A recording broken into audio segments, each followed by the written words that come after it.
ప్రభువును రక్షకుడైన యేసు క్రీస్తు అతి శ్రేష్టమైన నామాన్ని బట్టి ఈ ఉదయకాల హోసన్న దైవ సందేశాలు అని ఈ వర్తమానం వింటున్న దేవుని బిడ్డలను మీ అందరికీ హృదయపూర్వక వందనాలు. నా దేవుని హస్తం మిమ్మల్ని మెండుగా దీవించునుగాక. మీ అందరికీ క్రిస్మస్ శుభాకాంక్షలు తెలియజేస్తూ ఉన్నాను. ప్రపంచంలో సంతోషకరమైన వార్త ఒకటి ఉంది. చాలా వార్తలు మనం చాలాసార్లు విన్నాం కదా. కొన్ని వార్తలు విడ్డూరంగాను, కొన్నిసార్లు దుఃఖంగాను, కొన్నిసార్లు ఆనందంగాను, కొన్ని వార్తలు మనల్ని గాయపరిచేట్టుగా, కొన్ని వార్తలు మనల్ని కృంగదీసేవిగా ఉంటాయి. కానీ ప్రపంచంలో గొప్ప వార్త, శుభవార్త ఒక్కటే 2000 సంవత్సరాల క్రితం ఈ లోకానికి రావడం జరిగింది. అది గొర్రెల కాపరులు మందలు కాసుకున్న వేళ పరలోకానికి దూత దిగి వచ్చి చెప్పిన వర్తమానం. అదే మీ కొరకు రక్షకుడు పుట్టి ఉన్నాడు. ఎంత సంతోషకరమైన వార్త అంటే, ప్రజలకు పరలోకానికి భూలోకానికి వచ్చిన వార్త. ఇది నవ్వుకునేది కాదు, మర్చిపోయేది కాదు, ఏడ్చేది కాదు. అందరికీ సంతోషం. ఏమిటా సంతోషం అంటే, ప్రజలు దేవునికి దూరం అయిపోయి పాపభయంకరమైన జీవితంలో నాశనమవుతూ కన్నీళ్ళు, వేదన, కలవరంతోనూ, కష్టాలతోనూ, మరణ భయం చేతనో అపాయకరమైన అంచుల్లో జీవిస్తున్న వేళ మానవుల్ని ఉద్ధరించడానికి, రక్షించడానికి యేసు అనే దేవుడు ఈ లోకానికి ఎత్తించడం జరిగింది.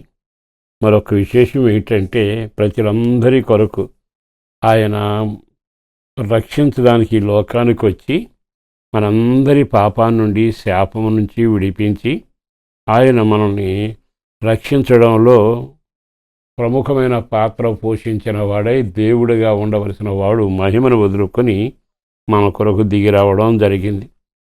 ఆయన చేసింది ఏమిటంటే, పాపానికి పరిహారం కలుగ చేశాడు.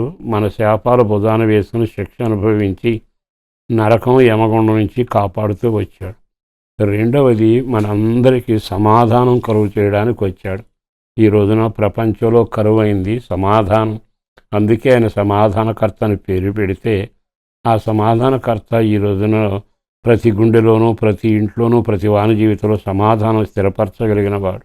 ఈయన ఎవరు అంటే, శాపమును ఆశీర్వాదకరంగా మార్చగలిగిన వాడు. బైబిల్ లేఖలో చాలా తేటగా కనబడుతుంది. ప్రతి మనిషి శాపకరమైన అనుభవంలో ఉన్నారు కదా. ఆ శాపాన్ని విడిపించడానికి ద్వితీయోపదేశ కాండంలో రాయబడినట్టుగా 23వ అధ్యాయం 5వ వాక్యంలో ఆ శాపమును ఆశీర్వాదకరంగా మార్చాడు. మరో విశేషం ఏంటంటే, రక్షకుడుగా ఉన్నాడు, రక్షిస్తూ ఉన్నాడు, మనని సమాధానంతో నింపుతున్నాడు, అన్నిటికంటే శాపాన్ని తొలగిస్తున్నాడు. మరొక మాట బైబిల్లో రాయబడింది. అదేమిటంటే, ఆయన వెలుగై ఉన్నాడు, లోకమును వెలిగించుటకై వచ్చాను. మనుషులంతా ఇప్పుడు ఎక్కడున్నారు? లేఖనాల్లో చదివిన ప్రకారం చీకటిలో ఉన్నారు. చీకటి అంటే పాపపు చీకటి, వ్యసనాల చీకటి, ఒక రకంగా బాధలతో నింపబడిన జీవితం. ఇవన్నీ అనుభవిస్తూ మనిషి కొనసాగుతూ ఉన్నాడు. మరి వీటి నుంచి విడిపించడానికి ఎవరి వల్ల కాలేదు. ఏ నరుడు తనంతట తాను ఆ కార్యాన్ని చేసుకోలేకపోయినప్పుడు లూకాసు వర్తమానం 2వ అధ్యాయము చాలా తేటగా 11వ వాక్యంలో ఈ మాట రాయబడింది. దావీదు పట్టణమందు నేడు రక్షకుడు మీ కొరకు పుట్టి ఉన్నాడు. మీ కొరకు అంటే అర్థం ఏంటంటే, ఈ కార్యాలన్నీ మీకు చేయడానికి వచ్చాడు. ఒకటి, రక్షించడానికి, సమాధానపరచడానికి, శాపాన్ని ఆశీర్వాదకరంగా మార్చడానికి, చీకట్లో ఉన్న వారిని వెలుగులో నడిపించడానికి. అందుకే కదా ఆయన జన్మ ప్రపంచమంతా జ్ఞాపకం చేసుకుంటూ ఏ మూలకిరణ సెమీ క్రిస్మస్లు, క్రిస్మస్ ఆరాధనలు ఊరేగుతూ కనబడుతూ ఉంటాయి. ప్రియ దేవుని బిడ్డలారా, ఈ శుభవేళ అన్నిటికంటే ఘనమైన శుభవార్త ఇదేగా. రకరకాల వార్తలు విన్నాం, కానీ ఇప్పుడు ఇది నీ జీవితానికి అవసరమైన శుభవర్తమానం.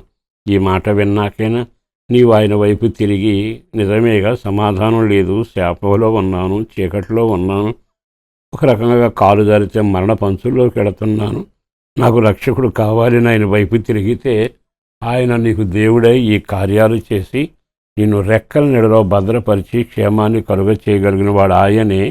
ఆయన పేరే నజరుడైన యేసు. ఆయన నిన్ను మెండుగా దీవించి ఆశీర్వదించునుగాక. పరిశుద్ధుడును ప్రేమమడిన ప్రభు వందనాలయ్యా. అపారమైన నీ ప్రేమ కొరకు ధన్యవాదాలు. ఓ నెమ్మదిని క్షేమాన్ని ప్రజల కొరకు చేయడానికి మీరు వచ్చారు. మీ వార్త కొరకు వందనాలు. ఈ శుభవార్త అందరికీ శుభవార్తగా అంగీకరించి మేలు పొందడానికి కార్యం చేయండి. పేరు పేరున బిడ్డలను దీవించండి, రెక్కల నడవలు భద్రపరచండి, క్షేమాన్ని కలుగజేసి మీరు మహిమ పొందాలని అటు ఘనకార్యం చేసినందుకు స్తుతి చెల్లిస్తూ కుటుంబాలను దీవించి మేలుతో సమాధాన శాంతితో నింపండి. యేసు పేరట వేడుతున్నాం తండ్రి, ఆమేన్. మీ అందరికీ ప్రభు పేరట క్రిస్మస్ శుభాకాంక్షలు. దేవుని సమాధాన సంతోషాలు మీకు మెండుగా కలుగునగాక. ఆమేన్.